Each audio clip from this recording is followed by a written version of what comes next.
Pour analyser les principaux événements de la semaine boursière écoulée, je reçois Brian Lawson, conseiller spécialiste de l'économie mondiale chez IHS. Je suis Jessica Walker. Brian, les marchés boursiers de la Chine ont enregistré les plus grandes pertes mensuelles sur 6 ans. À quel genre de retombées économiques vous attendez-vous en résultat de la volatilité sur les marchés boursiers chinois? Nous sommes menés à croire que l'impact direct de cette correction boursière en Chine sur les économies réelles est très limité. Les actions ne représentent qu'entre 6 et 12% des actifs des ménages. Ainsi, cela limite l'impact sur la demande de consommation. Si nous parlons des États-Unis, dans ce pays, ce chiffre représente à peu près 30%. L'utilisation du marché boursier par les entreprises est également assez marginale et représentait seulement 2,7% de l'ensemble du financement social en 2014 et 4,8% dans la première moitié de 2015. Alors, le marché boursier n'est pas la source principale de recettes pour les entreprises soucieuses d'accroître leur activité. Pourtant, les développements récents ont eu un certain impact négatif, notamment le secteur des services financiers va freiner l'économie réelle, mais il ne représente que 6% du PIB. Pour l'instant, la question est de savoir si la Chine sera en mesure d'éviter une crise de grande ampleur. À notre avis, elle a toutes les chances d'y arriver parce qu'elle a un compte de capital fermé et un système d'intermédiation financière contrôlé par l'État. Néanmoins, à plus long terme, les développements du mois dernier ont exercé un impact négatif sur les perspectives concernant les réformes économiques, ce qui pèse sur les perspectives de croissance à plus long terme pour la Chine. Nous voyons certaines retombées économiques dans le monde entier, notamment dans les économies des marchés émergents. Leurs marchés boursiers ont montré la pire performance au cours des quelques derniers mois.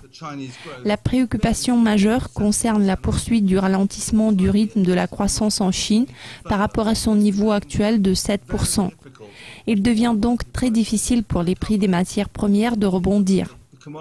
Plus la durée de la faiblesse des marchés des matières premières est longue, plus les producteurs de ressources naturelles seront exposés à la pression fiscale et externe, qui va les pousser à prendre des mesures d'austérité et emprunter plus, ce qui affaiblit les perspectives de croissance de plusieurs marchés émergents dont la performance a été très bonne auparavant. Vous attendez-vous à ce que l'Ukraine fasse défaut? Que pensez-vous des négociations qui sont en cours? La renégociation de la dette ukrainienne est un processus très douloureux. La principale préoccupation et pierre d'achoppement est une décote de 40% que le pays veut imposer aux détenteurs de la dette souveraine. Cela entraînerait de lourdes pertes nominales pour des entreprises majeures du secteur des placements. Cependant, à notre avis, l'Ukraine est très ferme sur ce point parce qu'à la différence de la Grèce et de la Jamaïque, le pays a subi un changement fondamental. Il doit faire face à une guerre sur son territoire qui lui fait perdre 20% de sa capacité industrielle. Dans le contexte donné, des coupons inférieurs et le retard de paiement ne se présentent pas du tout comme la meilleure solution pour eux. Ça leur paraît imprudent, comme on le voit dans le processus des négociations.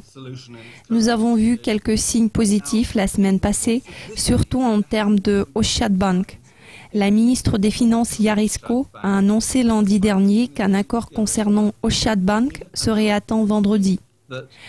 Toutefois, tout comme Ukrexim Bank, Oshad Bank n'essaie pas d'amortir sa dette. En revanche, elle essaie de prolonger les échéances des emprunts de 7 ans avec des coupons d'intérêt plus élevés, ce qui est évidemment une démarche très différente par rapport à une décote de 40%. Alors tout ce qui précède, combiné avec l'extension de l'échéance par Private Bank, permet de prolonger les négociations et représente un ensemble de démarches positives, mais c'est insuffisant pour résoudre le problème souverain. Nous envisageons un obstacle majeur à la fin septembre lorsque l'Ukraine devra verser un paiement très important. Si un accord n'est pas atteint à cette échéance, un moratoire sur sa dette sera fort probable. L'Ukraine voudrait éviter le défaut, mais pas aux dépens d'un accord non viable sur le long terme.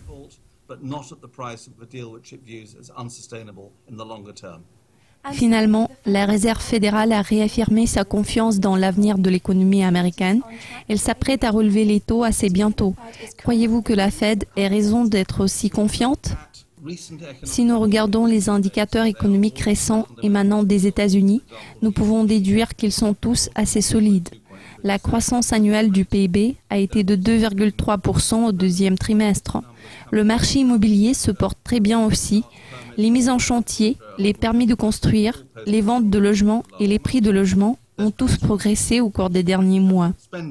Les marchés s'attendent à un fort rebond des dépenses en capital au troisième trimestre, stimulés par les investissements dans les structures commerciales et industrielles, traitement des informations et équipements industriels. Nous voyons un grand nombre d'éléments positifs derrière la vision actuelle de l'économie réelle par la Fed à ce stade. Néanmoins, je tiens à souligner que nous ne sommes pas convaincus que la Fed décide de relever les taux en septembre. Nous croyons que c'est probable, mais cela ne signifie en aucun cas que c'est certain. En général, nous trouvons que les réformes en matière de marché du travail mises en œuvre en juillet et août seront extrêmement importantes pour fixer un calendrier précis pour la hausse de taux d'intérêt. Si la situation en Chine s'aggravait davantage, la Fed serait incline à rester attentiste pour conserver sa liberté d'action au lieu d'intervenir et relever les taux lorsqu'on observe un bouleversement majeur du secteur financier en Chine. Pour l'instant, nous prévoyons 2 hausses de 0,25% au cours de 2015 et 4 relèvements en 2016. Nous attendons à ce que la Fed passe à l'action en termes de hausse de taux, mais le timing exact du commencement de ce processus dépendra des données sur le marché du travail ainsi que de l'évolution de la situation en Chine. Brian, je vous remercie de votre participation dans notre émission aujourd'hui. Restez à l'écoute de Dukascopy TV. Au revoir.